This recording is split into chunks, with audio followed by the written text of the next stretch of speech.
I'm going to be clear about this. We are way behind in behavioral health in terms of embracing social media as a means of helping the people that we are concerned about. And there's a lot of reasons for that. I'm going to talk about some of those things. I'm also going to talk about how when we talk about social media, we're really talking about our culture. And we're going to talk about community. And I'm going to share some things with you that may not sit with your worldview about suicide prevention. I may say some things that you disagree with vociferously, and I encourage you to disagree. I encourage you to fight me on some of the things that I'm going to say to you, because that's engagement. And we're going to talk about the power of community. Now, this slide's getting dated. I actually need to update this slide. I stole this slide from Tom Insel going on 3 years ago. And when I saw Tom Insel present this slide, I made a vow that every time I talked about suicide, I would start with this slide. There's a reason for that. This slide shows fatalities, causes of fatalities, and progress that we've made in causes of fatalities over the last 20, 30 years. You'll see that with cancer, heart disease, stroke, AIDS, leukemia, we have made huge strides in reducing the fatality rate from those illnesses. We have not done so with suicide. In fact, the most recent data that's come out shows that our suicide rate is up about 25%. 25% up. So the suicide rate is going up. That suggests that our efforts to prevent suicide are not particularly effective. Now, one of the things that behavioral health has struggled with is that in other healthcare fields, they judge their success based on reducing the fatality rate of the illnesses they're treating. We have not. And the suicide rate has gone up. So we really need to start taking a public health approach. We need to be accountable. We need to recognize that we're not getting the job done. And we need to start thinking about what is it about us and what's going on in our country that's driving this, and what can we do differently. Social media can play a role in that. So I hold off on introducing myself because first I like to talk about my mission. My mission is to reduce suicide. Every single day I get up and hope there's something I'm going to do, say, tweet, or post that might help somebody. Whether that's a provider, whether that's a person at risk of suicide, whether it's somebody that wants to know more so they can get involved, that's my mission. These are the ways I define myself. First, define myself as a father and a husband. It's my primary role, although my family might at times dispute if I'm prioritizing that role the way I think I'm prioritizing it. I'm a psychologist. That's something that's very important to me. And in fact, there was a point in my career when I was a graduate student that I didn't think I was going to complete my Ph.D. or become a psychologist because of my own struggles. And so accomplishing that goal was very important to me. I do have a Ph.D. I worked really hard for it, and I almost didn't get it because other things got in the way. I am very fortunate to be the Vice President of Clinical Practice and Evaluation at a wonderful crisis agency called Behavioral Health Response. We provide crisis intervention services for the bulk of the state of Missouri in terms of telephonic crisis intervention. We probably cover 2/3 of the population of the state of Missouri. We do mobile outreach services in the 10 direct counties that we cover. I have folks, my agency has folks out in the field right now in people's homes, in jails, in hospitals. We do real mobile outreach. What that means is that when we have a crisis that comes in on the phone and we can't resolve it on the phone, we send clinicians and teams out to where that crisis is. It's a very powerful tool. I'm proud of that. I've been at BHR since completing my doctoral internship. I went right from graduate school to working at BHR, being a frontline clinician on the phones and then doing mobile outreach. I fell in love with crisis intervention. I plan to stay in it. I'm also a person in long-term recovery from substance use. Alcohol, drugs. I've fought depression. I fought anxiety. that is a part of who I am. It's part of how I identify myself. It's not the only way, but it's part. I'm a suicide attempt survivor. And that's a part of my life that I couldn't even embrace or acknowledge for over a decade after my suicide attempt.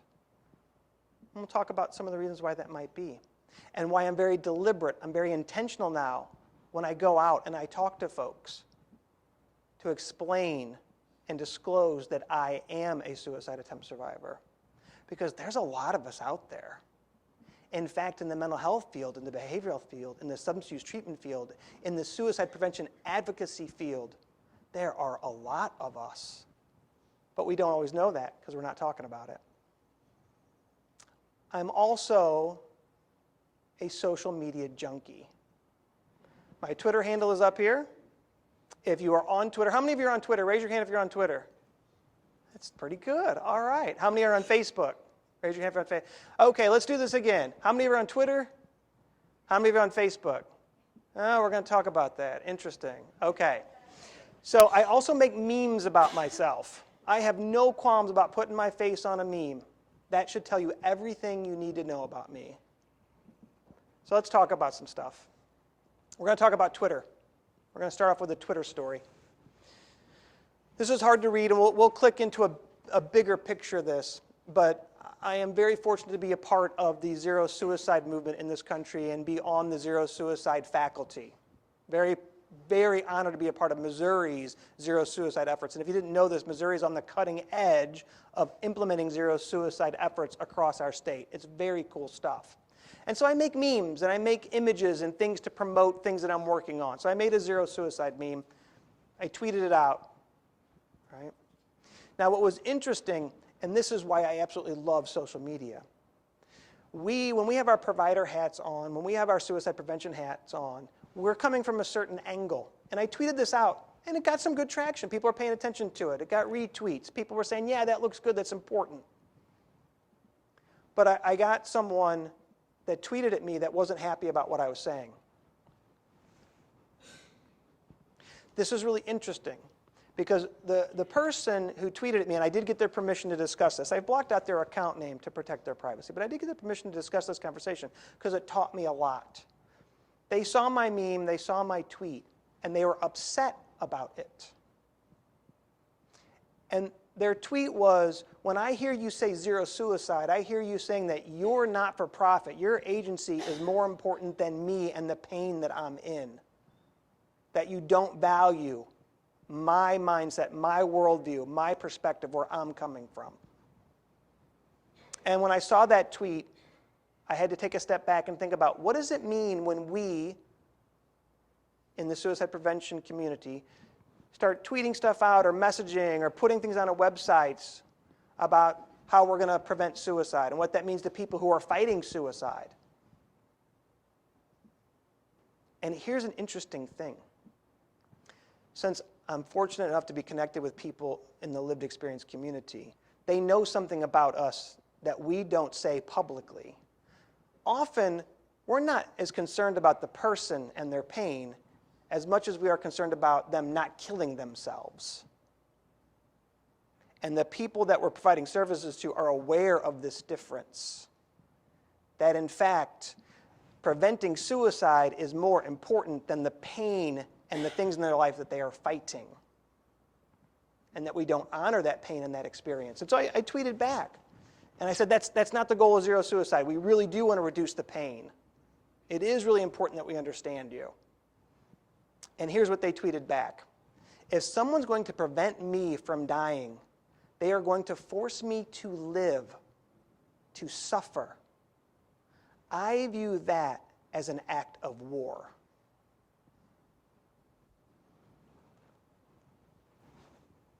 What do we say to that? What do we say to a community of people who are out there fighting suicide every day that don't see us as helpers, but see us as the enemy? Do you see yourself as opposed to the people we're helping? Is that a new concept for you? Because I can tell you, this is not an unusual theme for people with lived experience of suicide. If you've ever told someone that you're thinking about suicide and then had the police come and arrest you, put you in handcuffs, and take you to the hospital against your will, you might know what I'm talking about. If you've never been in that experience, you might not. And we're going to talk about that because we've got some cultural elements about things that we do around suicide prevention that may not be preventing suicide, may not be helping us the way that we think it's helping us. So here's what I said. I said, I'm so glad that you told me that. I said, we need to honor your experience. And I disclose that I don't like using civil and voluntary detention procedures. I only use them if I absolutely have to. And we do that because of the law and because of ethics and because of liability. Here's something that will shock you. There's no clinical evidence that using civil and voluntary detention for people at risk of suicide saves lives. There's no evidence that hospitalizing people at risk of suicide saves lives. In fact, the most recent studies suggest it may be harmful. Now, I'm not advocating that we stop doing this practice because that's way too big of a step based on the evidence that we have. And we're still going to help people get to the hospital when they're at imminent risk of suicide. But I'm going to suggest a lot of times people end up in the hospital and they're not at imminent risk of suicide. And in fact, their risk increases post-discharge tremendously. So I honored that experience. I explained that that's not the goal of zero suicide, and we need to find collaborative ways. We need to honor people's experience, and we need to recognize that some people fight suicide every single day, and that we need to be focused on the pain and improving their quality of life. And the person respected me for that. It went well. I felt good. This was like 10:30, 11 o'clock at night. I felt like I was a Twitter superstar. I had this very complicated tweet. I honored it. I respected it. I felt like we made progress. And then somebody else jumped in on the conversation. Another person with lived experience. And they had some very interesting things to say about the right to die and the right to suicide and about how they feel their rights are infringed on. And then the conversation got very intense very quickly. The conversation took a turn that, for us mental health professionals, was quite scary. And as I watched this conversation unfold, my elation over what a good person I was turned into something akin to fear and panic. And as the conversation progressed, one of the tweets concerned me, and it looked like the person was promoting suicide. And that's not going to happen on my watch, ladies and gentlemen. And so I jumped in and got very, very, very controlling about that. And I got some really interesting responses about how I wasn't listening and I wasn't paying close attention to what was being said and that suicide wasn't being promoted. So I stepped back and I watched this thread for a little bit longer, and I watched a group of people who've been fighting suicide the bulk of their adult lives, have a very intense, open, and courageous conversation about suicide that would have scared the crap out of you if you would have saw it. And as I watched it unfold, I saw something happening. They were supporting each other. Not in the way that you and I would consider support, but they were supporting each other. And as I watched this conversation unfold, I did something.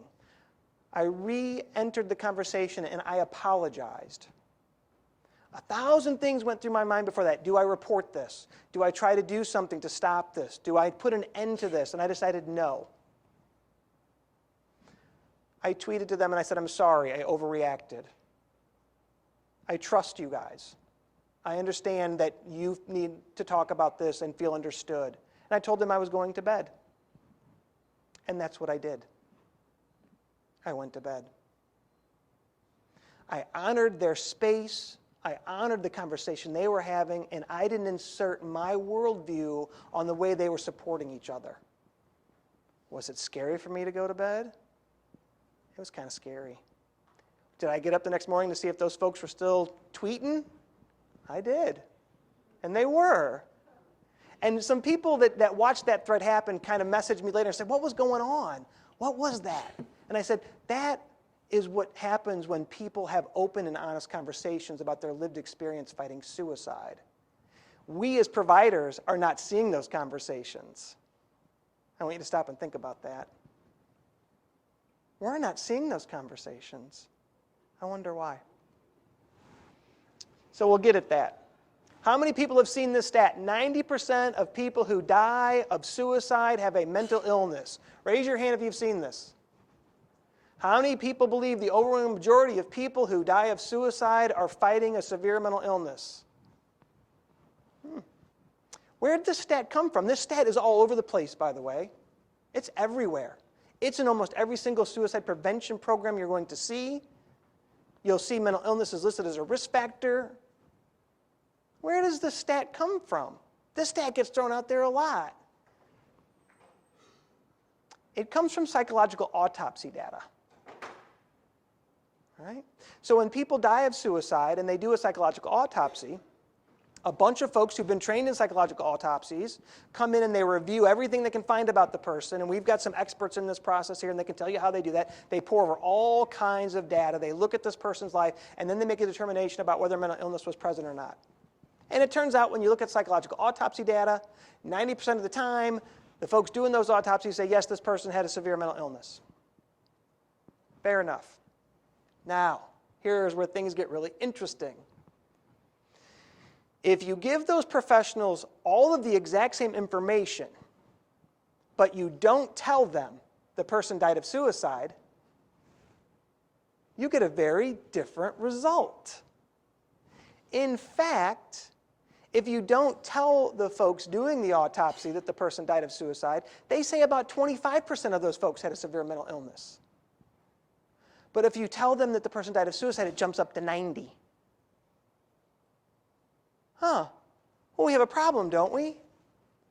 That means that the suicide itself is the determining factor in deciding if the person has a mental illness or not. We've got a word for that in science. It's called the circular definition. It's not a good thing because we haven't explained anything. If someone dies of suicide, they have a mental illness. How do you know they had a mental illness? They died of suicide. That's very unscientific-y, I think. What's really interesting to me is that Ed Schneidman, who created the American Association of Suicidology, fought this connection between suicide and mental illness. Fought it his whole life. Argued passionately against making a connection between suicide and mental illness. He didn't win that battle. So we've decided, we as mental health professionals and experts have decided that suicide is a function of mental illness and that 90% of people who die of suicide have a mental illness. There's some challenges with that. Susan Stefan wrote this amazing book. She is a legal scholar, and this book is absolutely fascinating. Rational Suicide or Rational Laws. She debunks the mental illness suicide connection. She debunks a lot of stuff, and she does it in a very systematic, organized, researched, and case law-based way. One of the things that she points out is that we have come to associate suicide and mental illness with mental incompetence. And the reason that happened is really interesting. Our laws in this country are based on English common laws. In England, if someone died of suicide, if they were determined to be competent when they died of suicide, they were stripped of their property lands and all of everything they owned. Their family basically was punished. Their inheritors, their estate was punished. Pretty bad thing to have happen, right? Not only has someone important in your life died of suicide, but if they were determined to be competent when that act occurred, you lost everything. Your family lost everything. Something started happening in the English courts. People started deciding, well, they must have been insane when they died of suicide because they didn't want to strip these innocent folks of their property, their land, their ability to support themselves. It wasn't that they truly believed that the person who died of suicide was, in that very inappropriate word nowadays, but they called it insanity. It was actually insane, They didn't want the family to suffer from that person's suicide. There was enough suffering already. So what starts off as a good thing results in us making the connection between suicide and mental incompetence. And in fact, what the research shows is that the overwhelming majority of people who die of suicide do not meet the legal criteria for incompetence when they die. Some do. Some people are in severe psychotic state. Some people are in a severe manic episode or depression that's so severe that their thinking is no longer in any way they're no longer able to make decisions, or they're extremely intoxicated. That's actually a smaller percentage of the number of deaths. Now, what's really interesting is when this gets pointed out to psychologists and social workers and experts, they say, okay, well, they meet the criteria for legal competence, but they're not emotionally competent. Emotional competence. Now, I want to point out, emotional competence has never been operationalized. There is no instrument to test your emotional competence, and those of you that are willing to create said instrument, validate it, and make sure that it matches something important in our external world, I encourage you to do so. But at this point, emotional incompetence is just our way of explaining we don't understand how people who are fully competent and rational die of suicide. And there's a price for that. Susan Stefan points out that price. We have come to associate mental illness and people fighting suicide with incompetence. We don't do that with people fighting medical illnesses. No one assumes that because you have cancer that you're incompetent. No one assumes that because you have diabetes or heart disease that you're incompetent. But we make these assumptions about people with mental illness. We make these assumptions about people fighting suicide. In fact, and this is case law, someone can be determined competent to refuse chemotherapy and surgery for a life-threatening condition. They've been deemed competent by the court. They can refuse treatment, and we will force them to have ECT or take medication against their will. I want you to stop and think about that. They're competent to refuse life-saving medical treatment, but they're not competent to decide if they want to get an injection or have electricity put through their brain. That creates a bit of a challenge for me. How can you be competent for this one thing and not the other? Because we treat mental illness differently. There is an association of incompetence with mental illness. It's implicit, it's rife in our system. People who are fighting mental illness, who are fighting suicide, run into it on a daily basis. Are we okay with that? Are you okay that we've associated mental illness with incompetence? Yeah. Well, there was actually a situation with the young lady that, I don't know, she had cancer, some form of disease, and she decided to end her life. So that was a medical condition, and she committed suicide. So I'm trying to put that together. So, and that's a whole other ball of wax about legal suicide, where people for medical reasons who are suffering from a chronic illness can decide in certain states in this country to have physician-assisted suicide. But if that person's ever had a history of mental illness, they are not allowed to make that decision, which is really interesting, isn't it? I am not okay with the association between mental illness, suicide, and incompetence. I'm not okay with it at all.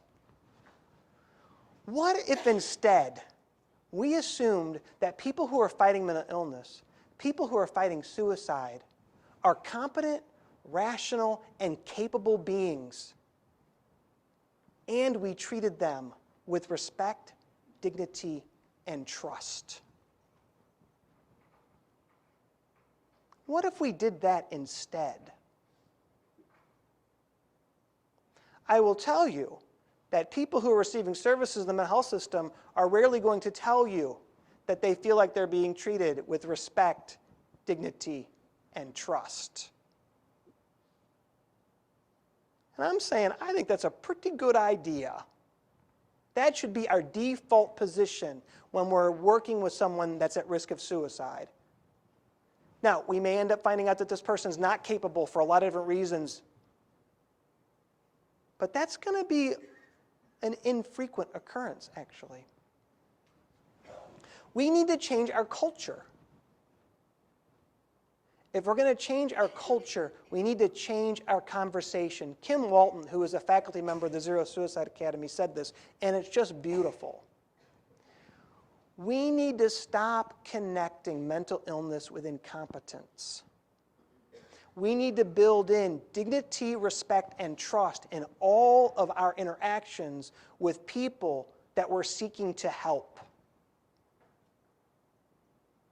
We need that culture. We need that cultural change.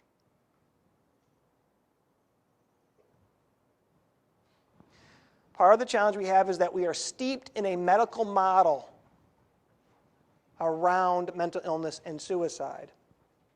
In fact, we spend hundreds of millions, if not billions of dollars researching biological contributions, genetic contributions to mental illness.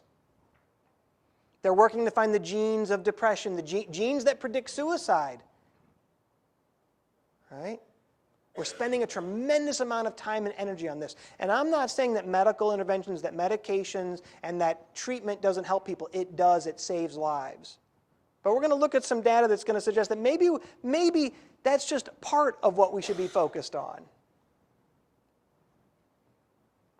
This is the most recent suicide data that I have access to in the United States of America. 2014 data, by the way. So if we were really serious about fighting suicide in this country, if we had a cultural agenda to fight suicide, would I be working with 2014 suicide data right now? I would not. I would have data for this month. I would have data for 2015 that had already been crunched, processed, and analyzed. I'm working with 2014 data here. But here's an interesting piece about this. These are the suicide rates of 2 states. New York has the lowest suicide rate in the country. Montana has the highest. In fact, Montana's suicide rate is 3 times higher than New York's.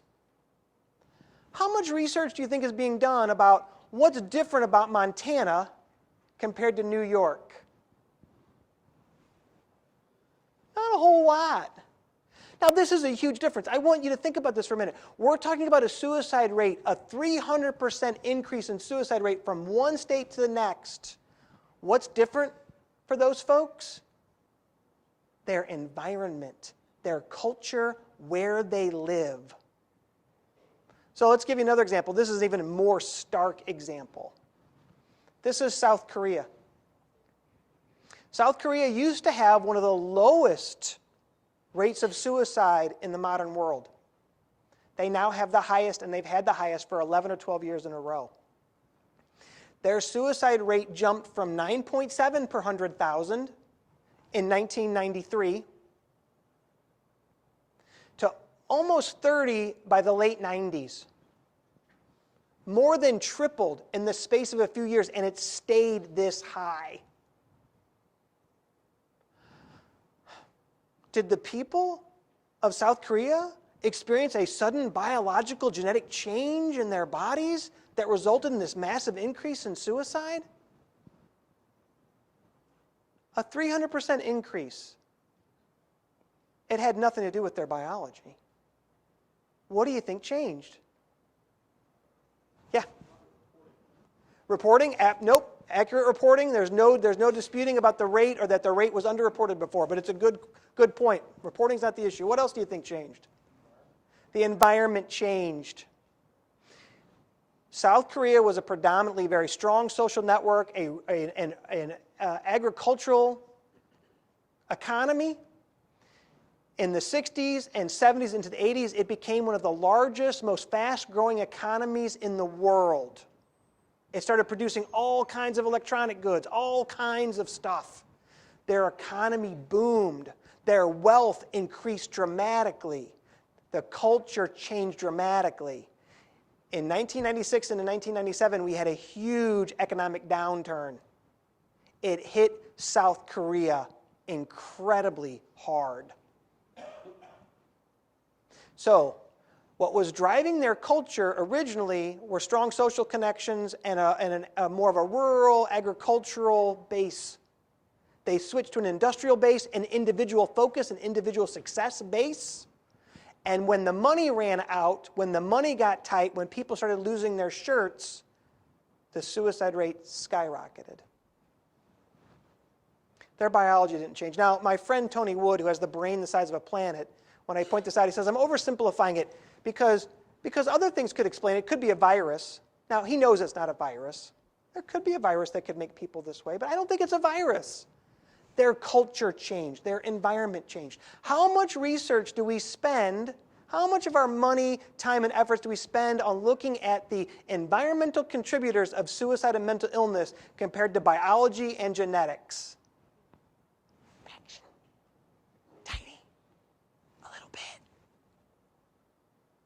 We don't look at our culture and our environment at all. There's a problem with that. Is the biology of folks in Montana that different from the biology of the folks in New York City, that their rate is 3 times higher? No. What's different about the folks living in Montana? It's their culture. It's their environment. It's the situations that they're in. The South Koreans' biology didn't change. They didn't get a completely new genetic blueprint that spiked their suicide rate. Their culture changed. Their environment changed. We're undergoing a similar transition. Our suicide rate has increased 25%. Our culture is changing. Our economy is changing. People are in pain. Our biology hasn't changed, but we're still looking for biological solutions. We're looking for medical solutions. We're looking for genetic solutions. I wonder if there's other places we could look to prevent suicide. It's really time that we quit asking how mental illness causes social problems, and we really start asking how our ill society is impacting our mental wellness. Our mental wellness is a function of the environment that we live in. Suicide is driven by the environment that people live in. It's not the only determinant, but it's probably the biggest. It's our community, it's our culture.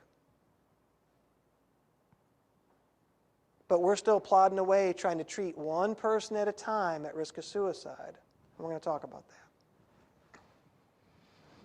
So what is our culture and community about suicide prevention? What is our culture? How do we as a culture treat the topic of suicide? Are we open about it? Do we have open conversations? When someone dies of suicide, do we acknowledge it? Or are there corners in this state that actually change the cause of death because the family doesn't want it to show up as a suicide, or the county doesn't want it to show up as a suicide? Happens all over the country. Right? We don't talk about it. Now, we like to believe attitudes are changing, but if you really want to check this out, if you see a suicide story in the newspaper, look at the comment section and see the kind of things that people are saying about the person who died of suicide. It's not particularly warm and fuzzy all the time. Particularly if it's an older person. We tend to be much more compassionate about teens. There's an older person, or it's not even acknowledged at all. Who's at higher risk of suicide, older folks or teenagers? Older folks. The difference is astronomical. It's an exponential difference. How much money do we spend on preventing older folks' suicide compared to adolescent suicide? Fraction. We don't value those deaths. I asked this question of some clinicians at BHR where I work, and Megan Stone, who's here, gave me a response. And I want to tell you, what's our culture? What's it like? Here's an interesting fact. For instance, the research on this is chilling. Of people who've died by suicide, anywhere from 50 to 70% denied having thoughts of suicide when they were asked about it. And we're so focused on the yes, aren't we? Oh, Oh, you're not having thoughts? You're not having thoughts of suicide? Okay. Oh, it's a totally different scenario here. Well, guess what? No does not mean no. Why not? Megan did a great job with this. So what's different? Why don't people tell us? They don't want the police at their house. If you called somebody and said, I've got problems with my sugar level, would you be thrilled if the police showed up at your house? How likely would you be to call your doctor if you thought that was going to happen? They don't want to go to the hospital. Do you like going to the hospital for things? Do you like to spend 8 to 10 hours in a hospital waiting room to be seen, to either then be discharged or kept against your will? They're worried about being judged, blamed, shamed, discounted, or labeled. Do you think that happens to people when they disclose they're having thoughts of suicide? I think it does. They don't want to involve their friends and family because they don't want to be viewed as selfish, weak. How many of you have heard someone say, suicide is a selfish act? How many people have you heard say that it's weak? Weak people die of suicide.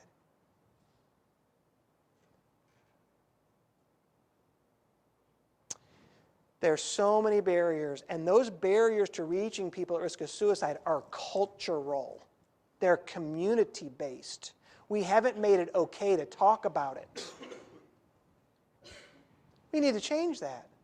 We need to change our community. We need to change our approach. This is why people don't disclose they're having thoughts of suicide. In fact, there's a researcher, Dr. Knock at Harvard, who is very aware of this. So he's created a test for suicide that uses implicit cognition so that you can give people a test and you can tell if they're having thoughts of suicide or not, whether they tell you or not. That's really cool. I'd like to point out that maybe instead of trying to pry people's suicide thoughts from their actions or from their subconscious, maybe we should create a culture where people feel safe telling us I'm really fighting thoughts of suicide. I'm just going to throw that out there. I think that'd be really cool. So what does this have to do with social media? Right? I researched the word social media. Really interesting. It's a really new phrase. So if you don't know this, Google does engrams. How many of you know about engrams? Raise your hand if you know what an engram is. Oh my God, you got to check out engrams. So Google has gone through and they've had people basically enter every word that's ever been written down as far back in history as we have written text for. And you can research a word and you can see how often that word is used and has been used historically year by year by year. It's absolutely fascinating. The word social media almost didn't exist for the most part until around 2001. And then it skyrocketed. You've all heard the term social media. Well, what is social media? Let's look at, we got a list of a bunch of stuff. Lost pet flyer, Instagram, newspaper, novel, Facebook, web page, snail mail, Twitter, movies, telephone, texting, online chat. Which are these are social media? Which ones you feel good about? Twitter? Instagram? That sounds social media-y, doesn't it? Facebook? What about a web page? Yeah, web page could be social media. So, social media, and the definition that you're going to see most often, is some sort of an electronic computational device that allows us to create or share content, thoughts, words, pictures with each other in virtual networks. But we tend to get really hung up on the technology about social media. And I'm going to suggest that we need to quit worrying about the technology and focus on the social aspect of it. Which of these is social? They're all social. Which of these is a media form? All of them. So when you think about social media, it isn't new. It's accelerated. It's certainly a lot more powerful than it used to be. But we're just talking about ways that people communicate with each other. When I was a kid in school, do you guys, and I'm dating myself, but when I was in elementary school, we'd have pen pals. Do you guys ever have to get a pen pal? Right? We don't do that anymore. I wonder why. I think this is probably why. right? So our means of communicating with each other has accelerated. We're much more effective. That's a good thing. Now, there's some complications to it as well. But we need to start taking advantage of social media and our efforts to change our culture, to change our community, and to prevent more suicide. What can social media tell us about suicide? It turns out a lot, a tremendous amount. There's a company called Quantify, and it's a bunch of researchers and folks who've gotten together to look and see, can we use social media data to predict suicide? Can we look at somebody's Twitter stream and see if they're at risk of suicide? The answer is yes. Here's some interesting things. This slide shows emoji use. People using emojis. You can see that down here in 2011, there wasn't a whole lot of emoji use. Most of us didn't even know what emojis were unless we were in Japan. But we started to see emoji use pick up. Now, here's what's really interesting. Neurotypicals, these are people who did not attempt suicide. Right? They use emojis a lot. People at risk of suicide don't use emojis as often. That's really interesting, isn't it?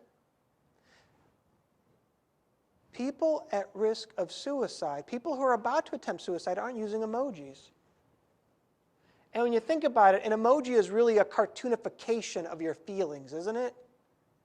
You've got to be in a pretty good place to put a sad face on how you're feeling right now. Right?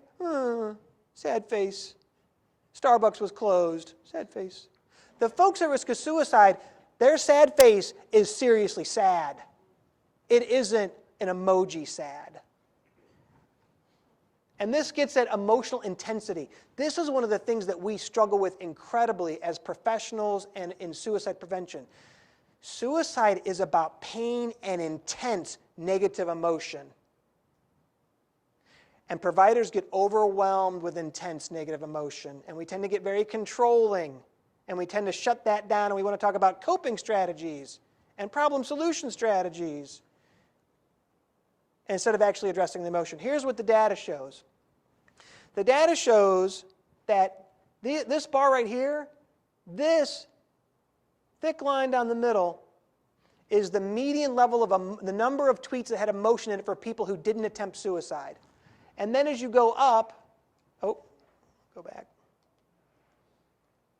Then as you go up, this is 1 standard deviation above the mean, and the dotted line is 2 standard deviations above the mean.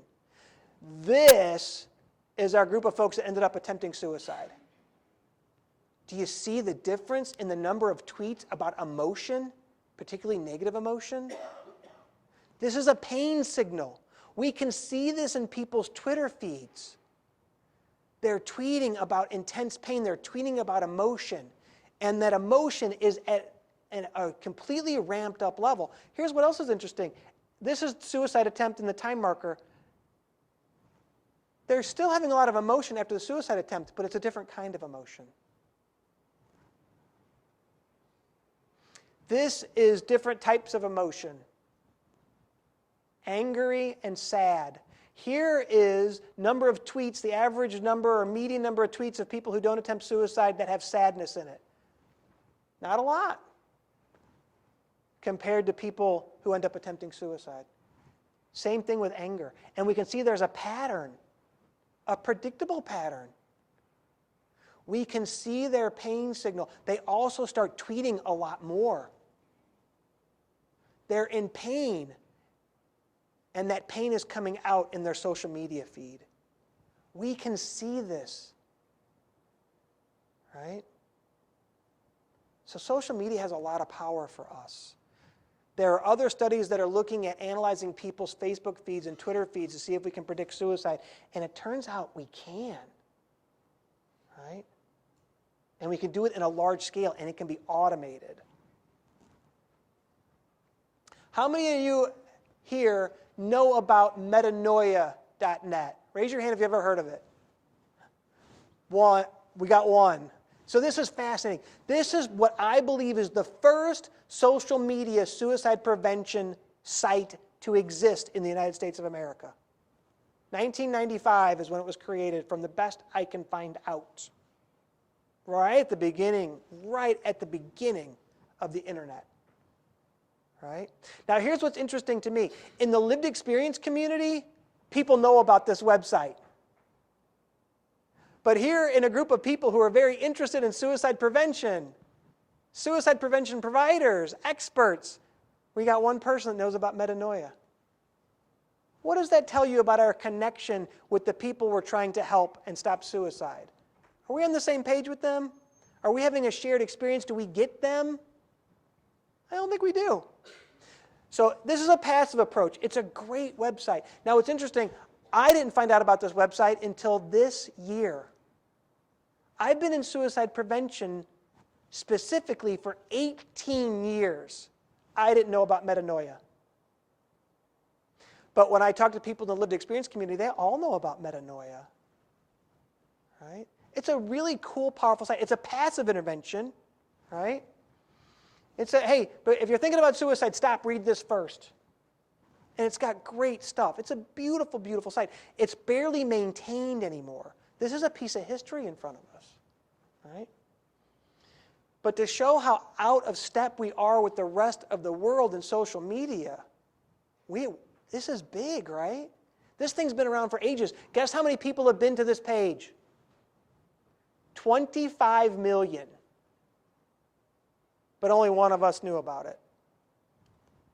Incredible. Reddit. How many people know about Reddit? Great. So Reddit scares me a bit. I'm not on Reddit. I'm not going to pretend to be a Reddit expert. Reddit definitely scares me a little bit. But Reddit has a subthread about suicide, where people with lived experience of suicide, fighting thoughts of suicide, would congregate and talk about suicide. And people would try to shut it down. Oh my God, people are online talking about suicide. Let's stop it. I want you to think about that for a minute. People are online talking about suicide. That's not safe, is it? Oh my God. And then finally people realized people were going to do this. And if they shut this down, then people would pop up somewhere else. And then people would pop up somewhere else. What if we embraced this? So now there's a group of volunteers called Suicide Watch that monitor the site, that kick trolls off the site, that provide very non-directive support to people fighting thoughts of suicide. It's a community, right? It's a community that we as mental health professionals, if we saw it, would freak us out. And as mental health professionals that do see it want to shut it down. Why? Suicide scares us an awful lot, doesn't it? Heaven forbid people have open, honest conversations about where they're at. That's horrible. Why would they do that? Reddit also has, there's one subthread, it's a short subthread called My Last Day. Somebody, I think it was in 2009, was thinking about suicide, and they posted, hey, thinking about suicide, what should I do with my last day? People got on and gave them, and they said, and you can see this is exactly what they said. I'm not looking for people to tell me not to do it. I just want to know what I should do on my last day on earth. Preferably alone. I don't have friends or family. There's a lot of people like this poster. A lot of people. And people responded. They described what their last day would be like. You may find that chilling. I find it hope-inspiring. This was a brief community. These folks were supporting each other in a manner that this person wanted to be supported. There's a really interesting piece of research about social support. Social support predicts people recovering from all kinds of different things, but it's not the amount of social support we give them. It's how they perceive the social support. This has been replicated time and time again. So there's often clients we're working with and we say, we're just doing so much for them and they're just getting worse and worse. Have you stopped to figure out maybe what kind of support they actually want? That the things that you're doing that you think are supportive, they might not actually perceive as being particularly supportive in that moment. This person found this supportive, I would think. Desiree L. Stage, who is one of my heroes, is a suicide attempt survivor. And as part of her growth and recognizing there wasn't a lot out there and looking at how people who have attempted suicide and people fighting suicide, how they're portrayed in the media, the pictures that we use, horribly horribly discriminatory and stereotyped. How many of you have seen head clutcher photos?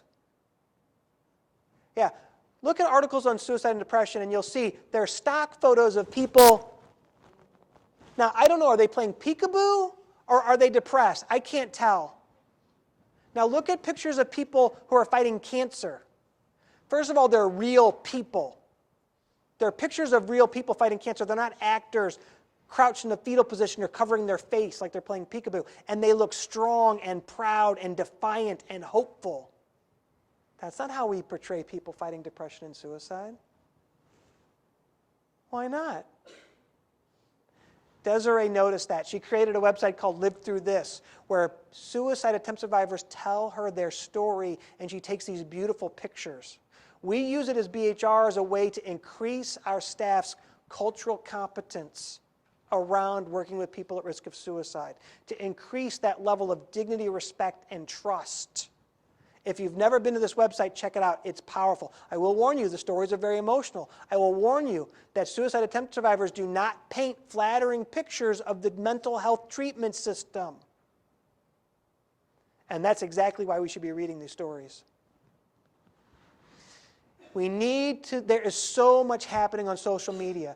The most amazing thing about particularly Twitter is it's open access. Everybody can see everything. It puts everybody on equal footing. People who have lived experience of suicide are on the same footing with psychiatrists, on the same footing with psychologists, on the same footing with advocates. You're out there, and amazing things are happening on Twitter. Against Suicide is an account that a young lady created. She was fighting suicide in her late teens. She decided to start tweeting about her experience and to provide life-promoting tweets. She's in her early 20s now. She has 250,000 Twitter followers. She impacts more people every day than most of us will in our entire lives. Check it out. Live Through This is on there to write Love in Arms. I want to talk about borderline BPD chat, borderline personality disorder chat. This is a chat on Sundays, and I want to say it's at 2 or 3 p.m. on Sundays, where people who have been, and it's hosted by Carl Dunn, who's amazing, where people who've been diagnosed with borderline personality disorder get on and support each other. They talk about their struggles. They talk about their struggles with the treatment system. If you want to find out what it's like for people that we've diagnosed with borderline personality disorder and how much shit they face on a daily basis and what they're treated like in the treatment system, check this out. It's an incredibly supportive group, and they teach us a lot. And then this is my favorite group, SPSM Chat, Suicide Prevention and Social Media. These folks found me almost 2 years ago, and I fell in love with them. This is a community. We host a regular video, blog, and Twitter chat on Sunday nights, usually 9 p.m. Central Time, but we're going to be looking at changing that when we come back. We're on summer break right now. We'll pick up at the end of August.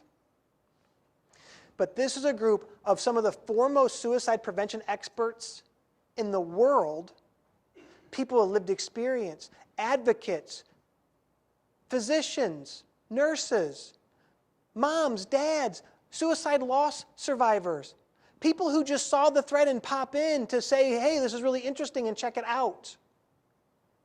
It's an amazing experience. It's a community of individuals who have formed together because of Dr. April Foreman, who is a visionary about social media and suicide prevention. And Tony Wood realized that we needed a community of folks to focus our efforts on suicide prevention and social media. I am honored to be a part of this group.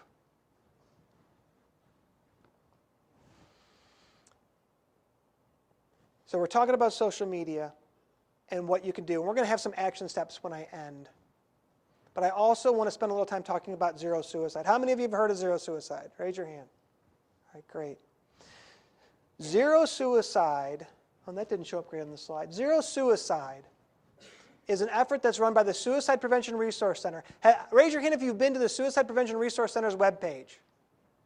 Okay. We need to get all of you to go to the Suicide Prevention Resource Center's webpage. They just redid it, and there are amazing resources. Evidence-based practices, toolkits for schools, toolkits for hospitals, best suicide prevention practices for communities. And it's funded by the federal government, and it's there for you. It's free. You can actually take the Counseling on Access to Lethal Means training online for free, and it's a wonderful training, right? Zero Suicide is an effort to bring continuous quality improvement and make suicide prevention front and center in the health care field. Plain and simple. We need our healthcare industry to be as safe as our airline industry is. We need to be doing everything we can to prevent every single suicide that we can. Sometimes people complain to me, well, zero's unrealistic. You're setting us up for failure. When people say that to me, I have a question. What number of suicides can you live with? What number of suicides can you live with? I say 0. That's the only number I'm comfortable with. So the website's on here. Check it out. We've had some Zero Suicide Academies in Missouri. BHR is very fortunate to be a part of that process. But you don't need to go to an academy to start checking out the website and using the tools on that website. It's a beautiful program. Check time. How bad am I doing? Okay, good. All right. Nothing drives me crazier than going to a training and have somebody blab away at me, and then I leave with, well, what do I do with all this information? So I'm going to give you guys some marching orders, some action steps. First action step, donate your social media data. Quantify has a data donation process. They need to gather social media data so they can start having a big enough data pool to use social media data to predict suicide and do suicide intervention. You can go online, you can go to the website, and you can donate your data. It's anonymous, it's confidential, right? It's a great way to do something to take some action and help us prevent suicide. So that's action step 1. Go to ourdatahelps.org and donate your data. Action step 2. If you see online a story about suicide, add a comment to that story. If they didn't put the National Suicide Prevention Lifeline and the crisis text line in that story, which many stories about suicide, the Post-Dispatch in particular being horrible about this, despite numerous conversations with them about it, put that number in there. Put a message in there that suicide is preventable. Put a message of hope in there. People read those stories and they read the comments. One of the ways we can change our community and change our culture is to change those comment sections into sources of hope instead of sources of derision and rejection. And it's not hard to do. There was actually a case, there was a young man tried to kill himself in England, threw himself into a lion pit, and the lions had to be shot to save his life. I saw the story and jumped on the comment thread, and the things that people were saying about this young man were atrocious. Absolutely atrocious. Everything that you think people think about suicide was abundantly clear in this comment thread. I put a post in. Anytime I see a story, I put a post in. If we all did this and got more people to do this, imagine the impact we could have. Get on Twitter. Get out there, even if you just lurk. And here's a little secret. You don't actually even have to have a Twitter account to check out what's going on Twitter. You can actually put hashtags in your browser and accounts in your browser, and you can search Twitter right from your browser. I'd prefer you get an account, right, and engage, but you don't have to engage at first. You can lurk and watch. You have a question? Lurking, that's a great question. What's lurking? Lurking are people who get on social media and they don't interact. They just kind of watch. They pay attention. Lurking's a wonderful thing. Most people start out lurking, right? But check it out. See what's going on. There are amazing things going on social media. People are doing amazing things, and there's so much information out there. That's your third action step. Fourth action step is create community. Community can happen anywhere. It happens online. It happens here. It happens with each other. This is a quote from Darren Malloy, who belongs to a group called Teens of America. Raise your hand if you've heard of Teens of America. Only a couple. So Teens of America was created by Sean Mulroney, and it's this beautiful radio program and website that really supports teen empowerment and teens looking after teens and teens taking care of each other, preventing bullying. Darren is a member of that group, and I met Darren and he told me this story.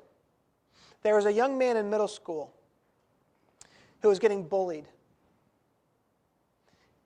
Kids were picking on him. Things weren't going great at home. He wasn't happy. He was thinking about suicide. He was close to killing himself. One day at lunch, another young man who was part of Teens of America came up to him and said, "Hey, I noticed that you're not happy and that things aren't going really well, and I care about you, and I belong to this group, Teens of America, and I would love for you to come with me and see what that's like." And that young man did. And he didn't kill himself. That young man is Darren Malloy. That one act of community, one person walking across the room to another and saying, "I notice you, I care about you, come join me," saved a life. Community can happen anywhere. So your final action step is create community in everything that you do. Be that person that sees somebody and walks up to them and notices and says, "Hey, I care." We can do that on social media. We can do it in real life. Thank you.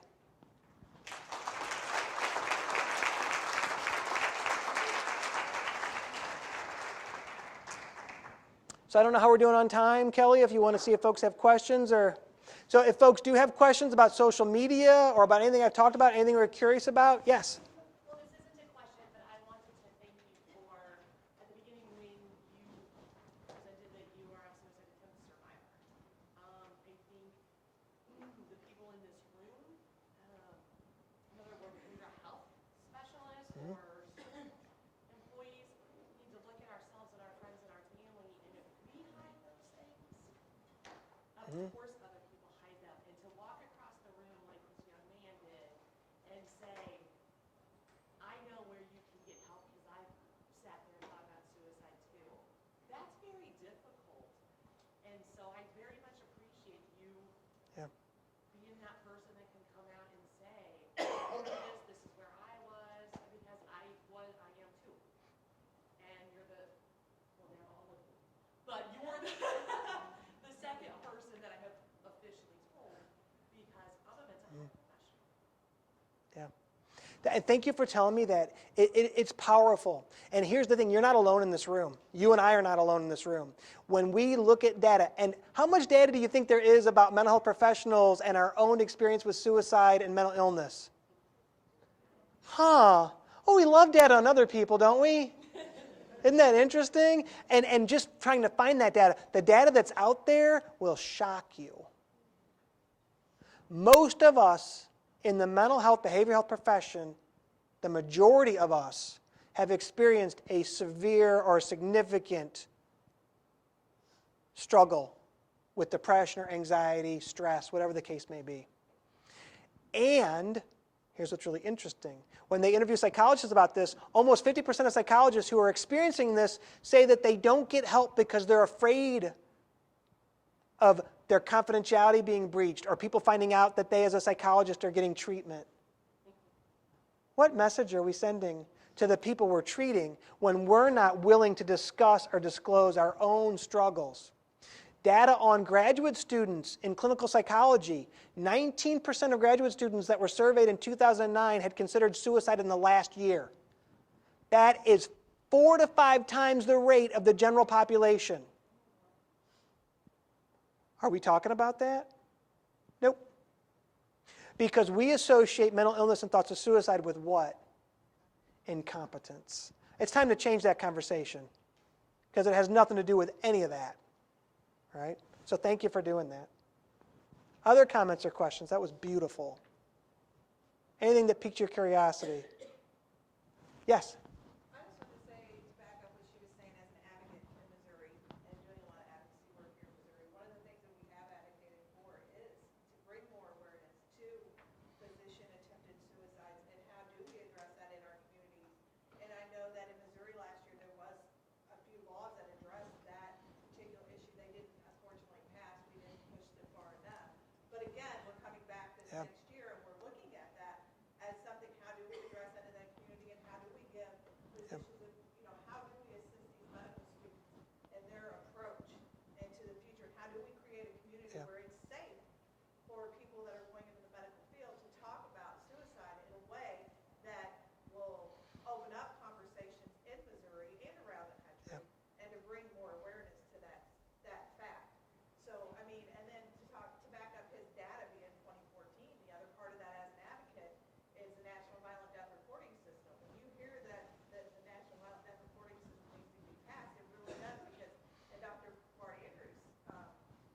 The data scientists that could actually use data to prevent suicide can't even get the data that they need. It is a huge challenge. And physician suicide is probably 3 times the rate of the general population. And medical schools and physicians have worked really hard to prevent that information from getting out. So check out Pamela Weibel. She's on Facebook. She wrote a book called Physician Suicide Letters. She is very active in trying to change the culture. We don't even know what the suicide rate is of medical students. The medical schools have buried it and hidden it. Right? Yes?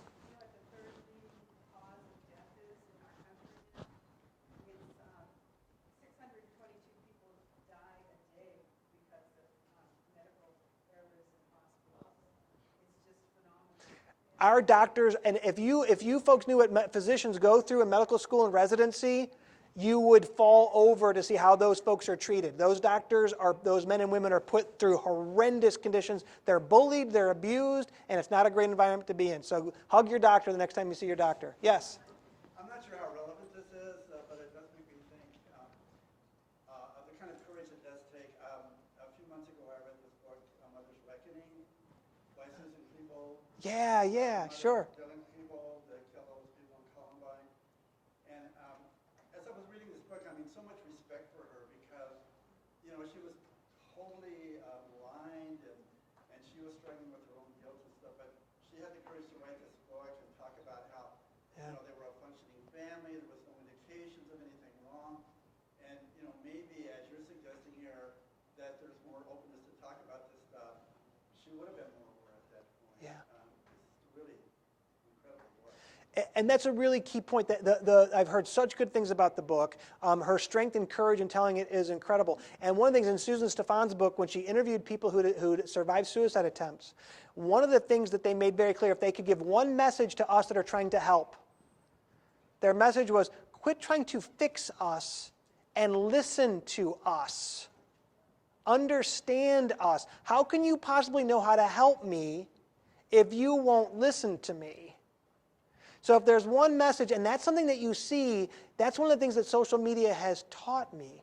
The folks that I'm connected with, my friends on Twitter who have lived experience with suicide, have taught me that my first goal in suicide prevention is to understand first. You can't fix anything if you don't understand. And if they don't feel understood and supported, how effective are you going to be? Great point. Yeah.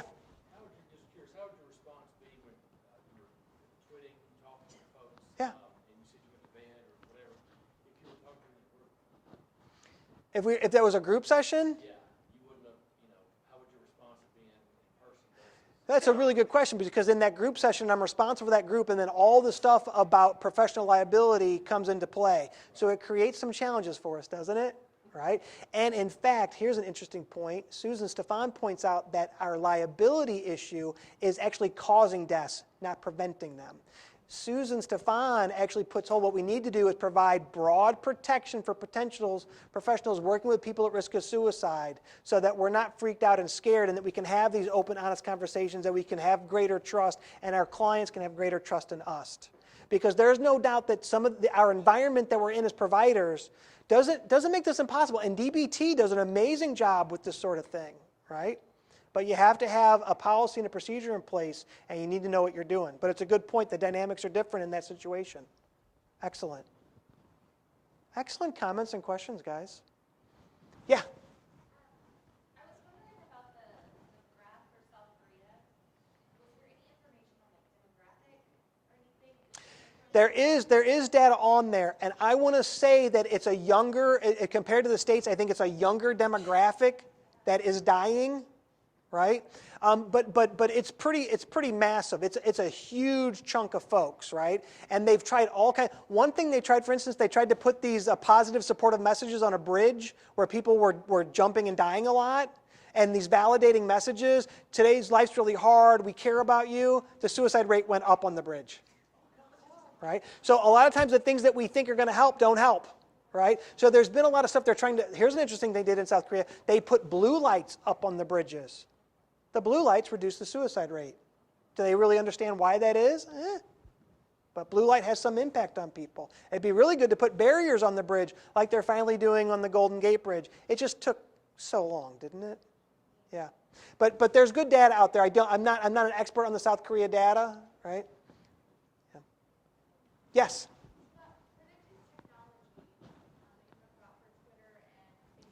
Yep.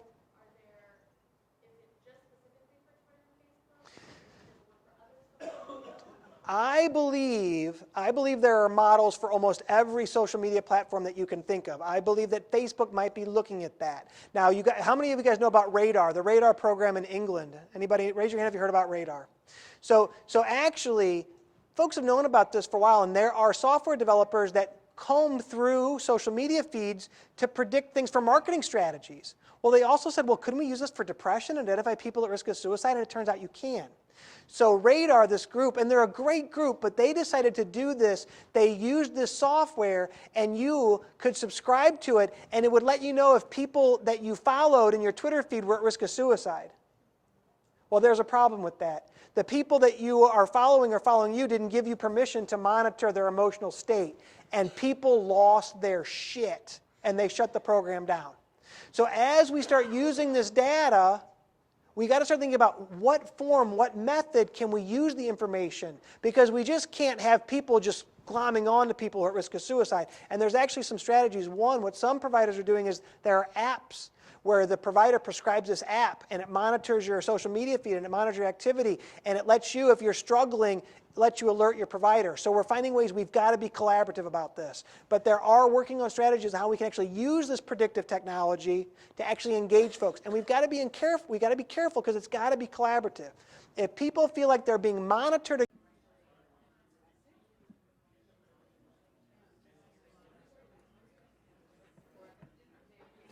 Check 1, 2, 3. Check 1, 2. You can wait just a second.